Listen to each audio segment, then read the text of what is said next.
তো বন্ধুরা, কালকে তোমাদেরকে বলছিলাম যে পোস্ত কিনেছি, আমার ছেলের কাছে নিয়ে যাব। তো এই যে দেখো, পোস্তটাকে পেশাই করে নিয়েছি, যেহেতু ছেলের কাছে শিলনোড়া নেই, মিক্সচার মেশিনও নেই। তো ওখানে পোস্তটা খাবো কী করে, যার জন্য এখান থেকে পোস্তটা পেশাই করে নিচ্ছি। তো ছেলে মানে দুটো এনেছি, একটা করে নিয়েছি, তো তোমাদেরকে দেখাচ্ছি। এই যে একটা করে নিয়েছি, সেটা তোমাদেরকে দেখাইনি যেহেতু আমার মনে ছিল না।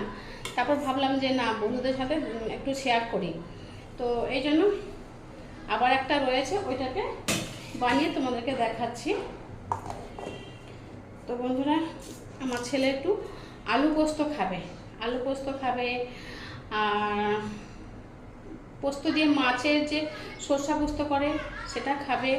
তো মিক্সচার মেশিন এখন চালু করবো, শুনতে পাবো না, এবার চালু করাই।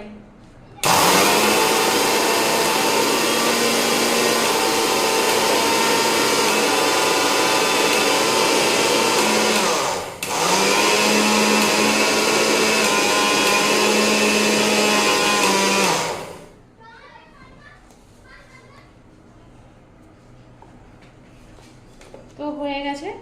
আমি খুব প্লেন করিনি, একদম মাখনের মতন করিনি, যেহেতু মাখনের মতন পোস্তটা মাখনের মতন করলে ভালো লাগবে না।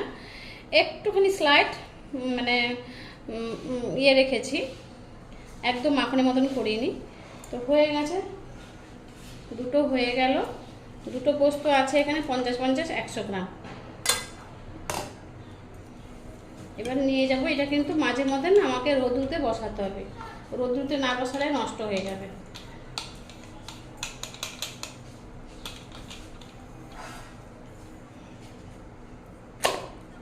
এই দেখো, খুব সুন্দর হয়ে গেছে, মিহি করে নিয়েছি, খুব ভালো হয়ে গেছে। দেখো, ভালোই লাগছে। এই ছেলেটা আমার এই বুদ্ধিটা আমার ছেলে দিয়েছে, বড় ছেলে দিয়েছে। আমি বললাম তো ওখানে পোস্ত নিয়ে যাবো, তো ওখানে বাটবো কিসে, মিক্সচার নাই, শিলনোড়া নাই, কিছুই নেই। মানে তুমি মিক্সচার মেশিন থেকে বাড়ি থেকে মিহি করে নিয়ে আসবে। তো ছেলে যখন বললো, আমি নিয়ে আছি। সে আলু পোস্ত খেতে ভালোবাসে, অনেক দিন থেকে খায়নি। তো তো যাই হোক, আলু পোস্ত খাবে, মাছের ঝাল করবো সরষা দিয়ে আর পোস্ত দিয়ে, ভালো হয়। কিছু কিছু জিনিস তো পোস্ত দিলে ভালো লাগে না। যাই হোক, হয়ে গেছে বন্ধুরা, এখন রাখছি, পরের ভিডিওতে আবার আসবো। টাটা, তোমরা সবাই ভালো থাকো, আর তোমাদের সবাইকে শুভ সকাল, সবাই ভালো থাকো।